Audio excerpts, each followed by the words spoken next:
Agosto de 1945. Luego de miles de bombardeos, millones de disparos e innumerables combates cuerpo a cuerpo, se hace el silencio. La rendición incondicional de la Alemania nazi es motivo de festejo en cada rincón de Europa. Sin embargo, el rugido de la guerra aún se escucha con fuerza en el Pacífico. Allí Estados Unidos y Japón han combatido a muerte durante los últimos años, pero un nuevo contendiente acaba de irrumpir con una ofensiva brutal.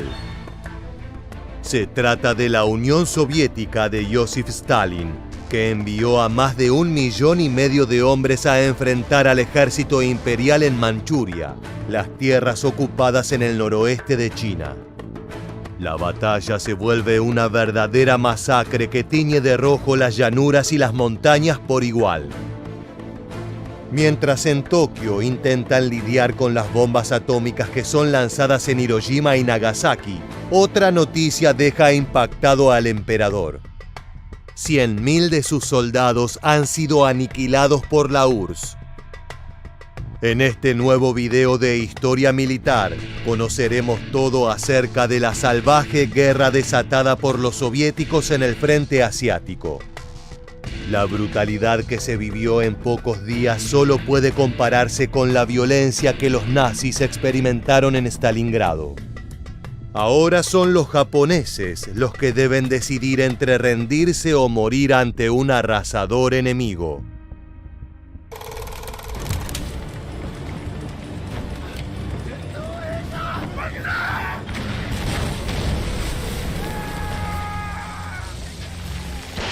El 8 de agosto de 1945, la Unión Soviética declaró oficialmente la guerra contra Japón, enviando 1.600.000 soldados al territorio ocupado de Manchuria en el noreste de China. Las fuerzas estaban bajo el mando del mariscal Alexander Vasilevsky. Su objetivo: avanzar hacia el resto del país, a Corea y también a las Islas Kuriles, obligando a una rápida retirada del enemigo. Sin embargo, la URSS era consciente de que enfrente se encontraba un poderoso ejército compuesto por 1 millón de hombres del imperio. Aquella invasión significaba el cumplimiento de la promesa hecha por Stalin a los líderes británicos y estadounidenses.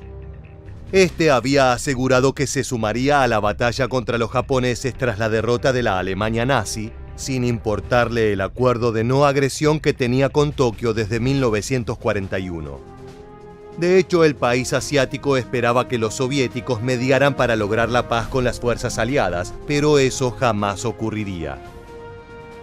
De esta forma, en medio de un hito histórico como fue el lanzamiento de las bombas atómicas sobre Hiroshima y Nagasaki, se lanzó una ofensiva brutal para aplastar definitivamente la resistencia del Imperio de Japón.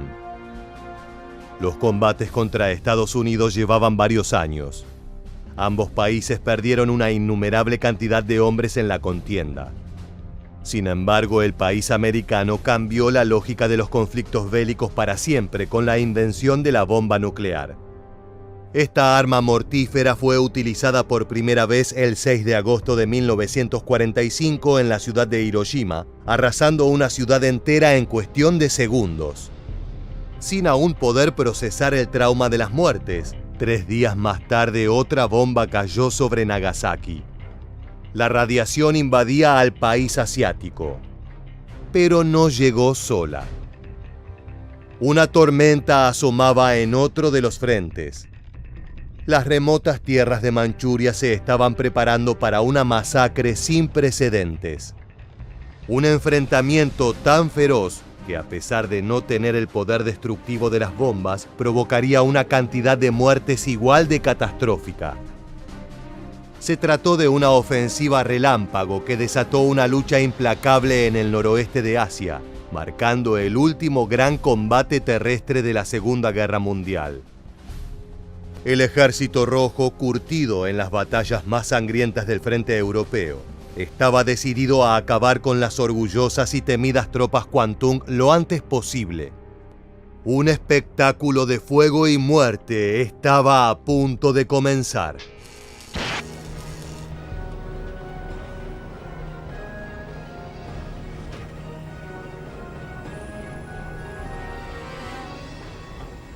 No fewer than 136,000 railway wagons were used as victorious Soviet forces from the west journeyed up to 12,000 kilometers to take up positions in the east. By early August, 1.6 million men were ready to take part in the Manchuria attack. Como ya mencionamos, la operación comenzó el 9 de agosto de 1945, pero los preparativos se habían iniciado varias semanas atrás. Se percibía una calma engañosa que precedía la furiosa batalla. El silencio de las estepas siberianas solo era interrumpido por el sonido de los trenes soviéticos que transportaban soldados, tanques y municiones hacia la frontera con Manchuria. El Ejército Rojo se preparaba para un ataque que buscaría poner fin a la guerra. La orden provino directamente de Moscú. Stalin, con la mirada puesta en consolidar la influencia de la URSS en el este de Asia, sabía que la destrucción del ejército de Kwantung era la clave para forzar la rendición japonesa. El despliegue militar soviético fue masivo. Movilizó a más de 1,5 millones de hombres que además estarían respaldados por miles de tanques, aviones y artillería pesada. Agrupados en 3 frentes principales, utilizarían toda la experiencia adquirida en la reciente confrontación contra los nazis. Aquellos años de lucha incesante los habían convertido en una fuerza eficiente, despiadada y letal. La tensión era palpable. Los soldados endurecidos por los horrores de Stalingrado sabían lo que se avecinaba. Muchos habían perdido a amigos, familia y camaradas en el frente europeo. Ahora se preparaban para la última batalla. Pero esta vez el enemigo era diferente. Uno que peleaba desesperadamente por proteger las posesiones que quedaban de su imperio en ruinas. El ejército de Kwantung, alguna vez la joya del poder asiático, era ahora una sombra de lo que había sido. Sus mejores hombres y recursos se habían desviado a la defensa de las islas principales de Japón. Los que quedaban eran soldados mal entrenados, escasamente armados y sin el equipo adecuado para enfrentarse al poder destructivo que se acercaba. Pero aún así el honor y la tradición los impulsaba a resistir. Por lo tanto, los soviéticos debatieron diferentes maneras de cómo avanzar sobre el enemigo antes de tomar la decisión final. There was some thought given to the idea of a staggered attack, to advance from the west before engaging the troops on the other side of the country. But in the end, it was those who argued for a simultaneous attack whose opinion prevailed.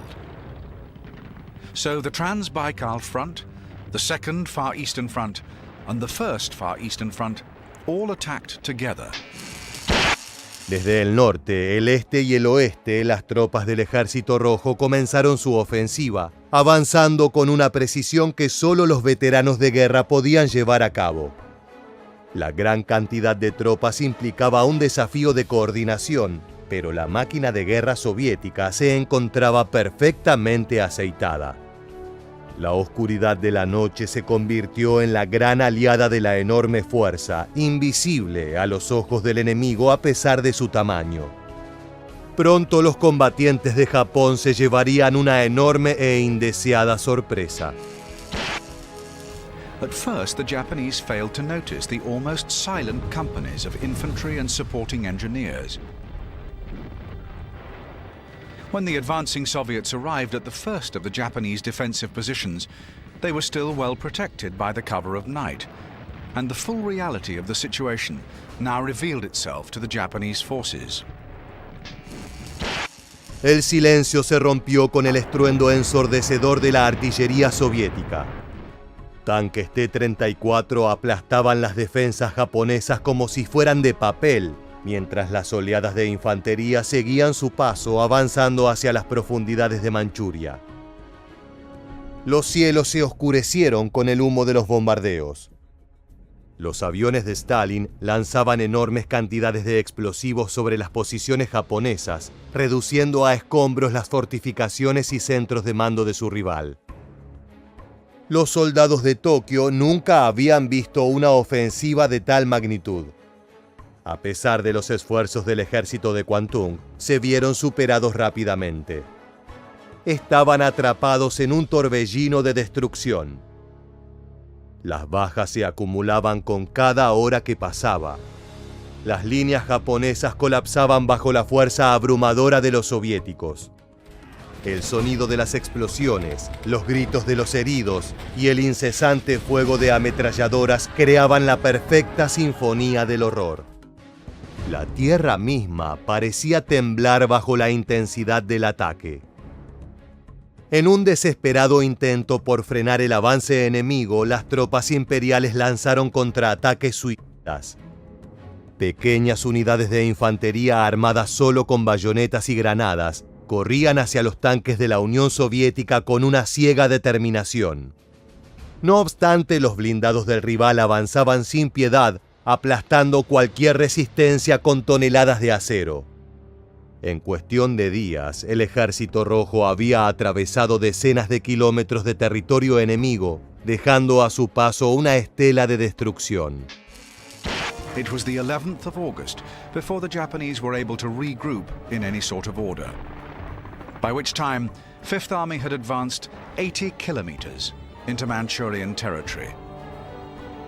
The Japanese had been taken completely by surprise, and the Soviet Fifth Army had exceeded their own expectations.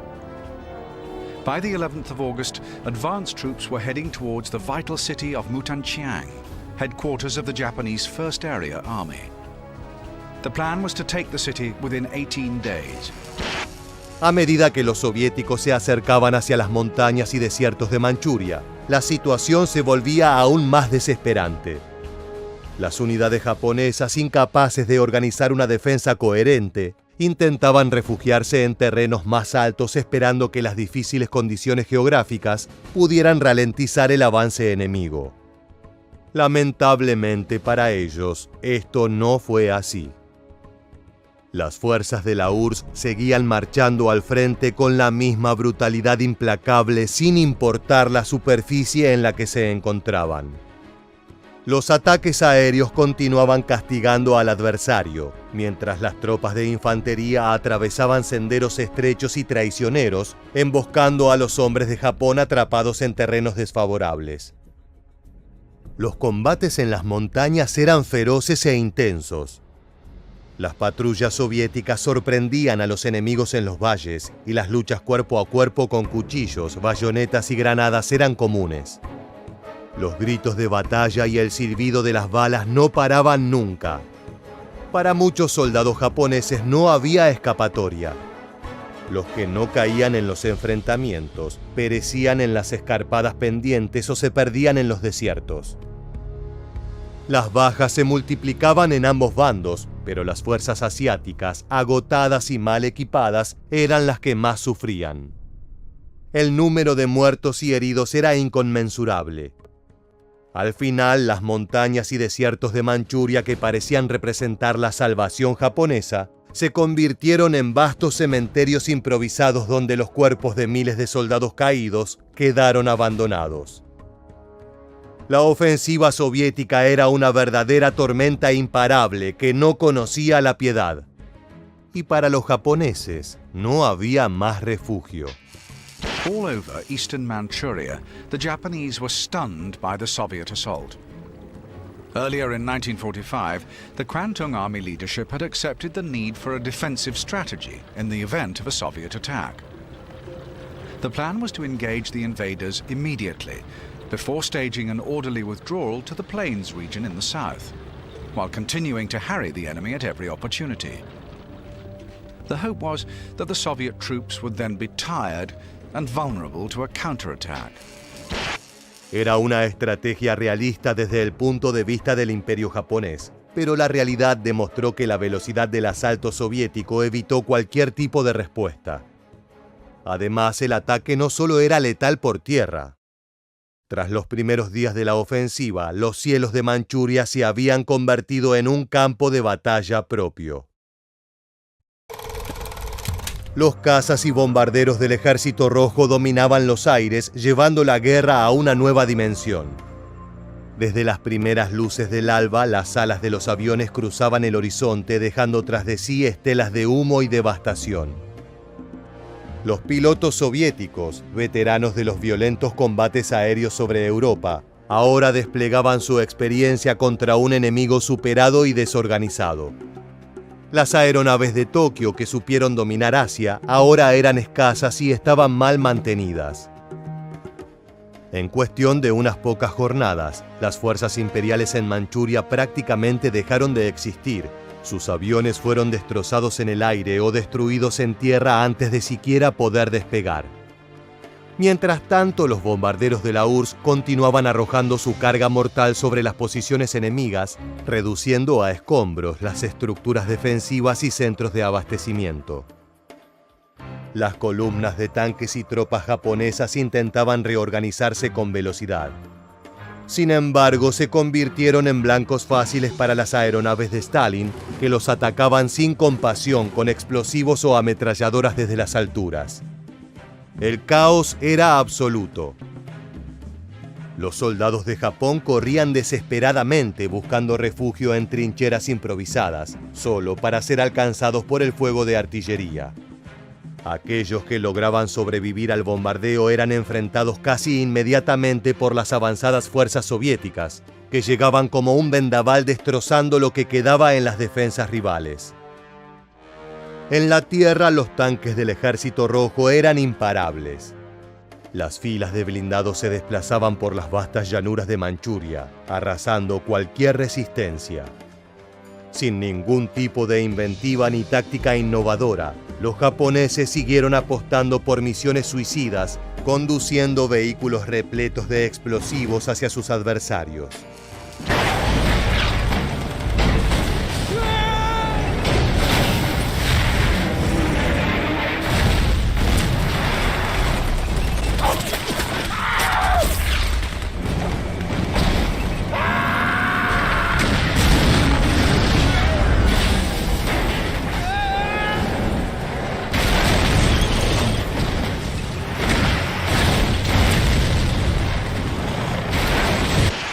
El ejército de Kwantung, motivo de orgullo japonés, estaba al borde de la aniquilación total.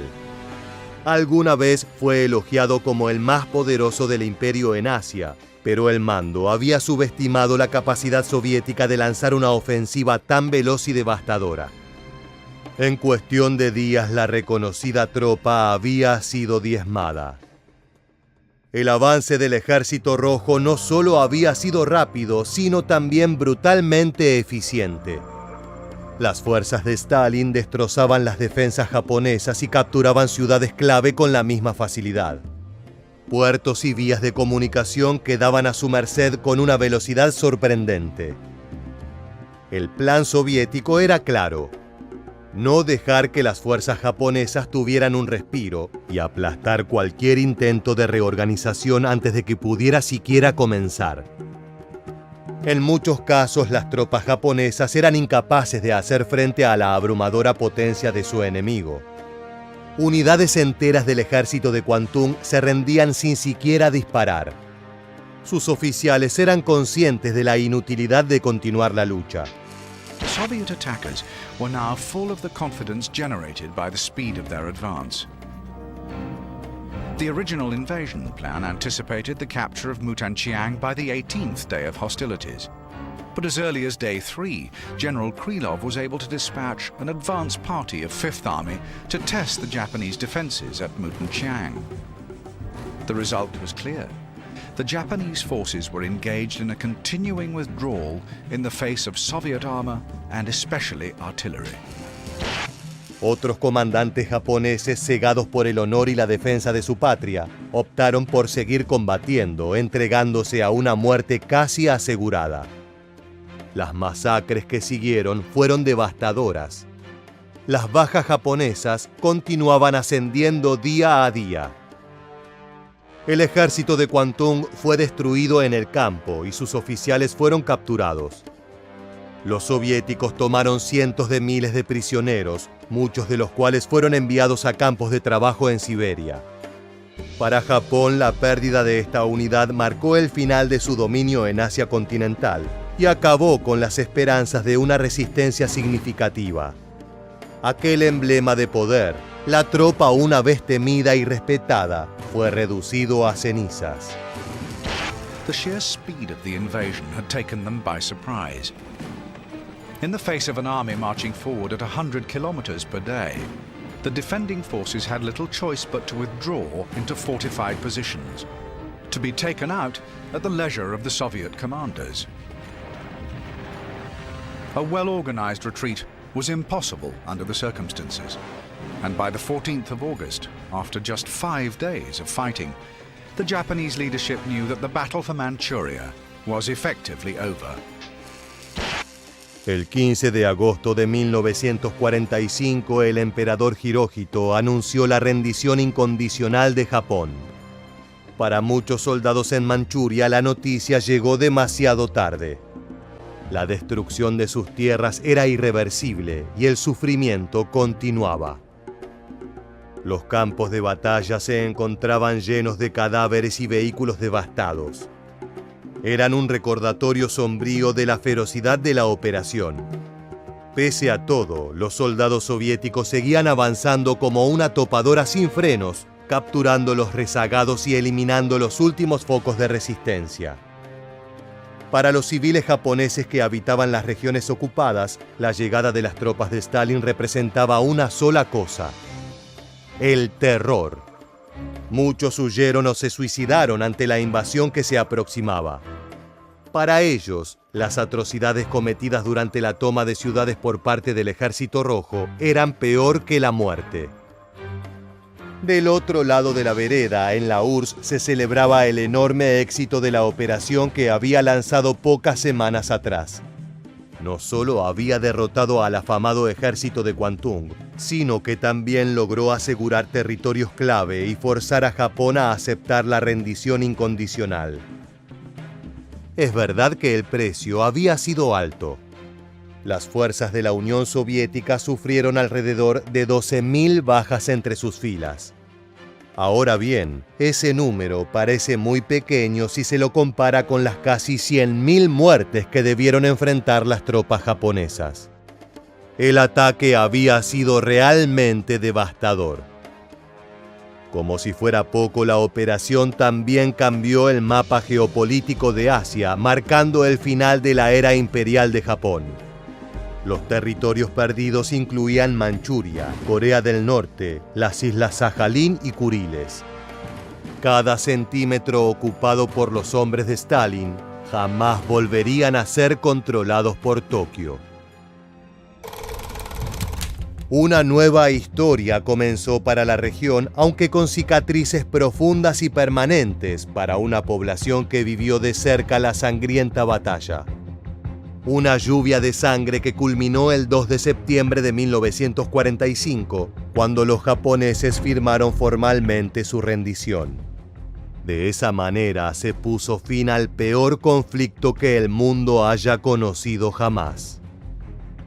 Ahora sí, luego de haber conocido la última y feroz batalla de la Segunda Guerra Mundial, ha llegado el momento de despedirnos. Muchas gracias por habernos acompañado. Te esperamos en el próximo video de Historia Militar.